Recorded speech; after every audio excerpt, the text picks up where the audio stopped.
ka din, syempre, di ba? Oo. Alam mo yung mga bawal sa yung mga dapat, Yeah. no?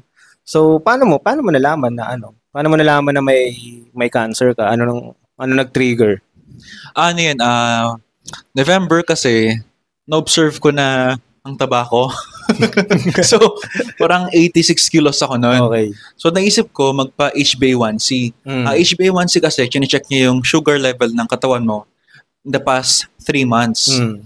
So, yun lang papacheck ko sa laboratory. Okay. Kaya naisip ko kasi, parang kung magpapacheck ako ng HbA1c, magpa-CBC na rin ako kasi isang tusukan lang Oh, naman. tama. Isang blood lang naman Oo. yun.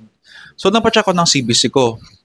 Normal yung HbA1c ko. Mm. Ang problema, yung CBC ko. Mm. Mababa yung platelet ko. Platelet. Yung hemoglobin ko, Okay. below normal. Tapos yung WBC ko that time, normal pa naman. Normal.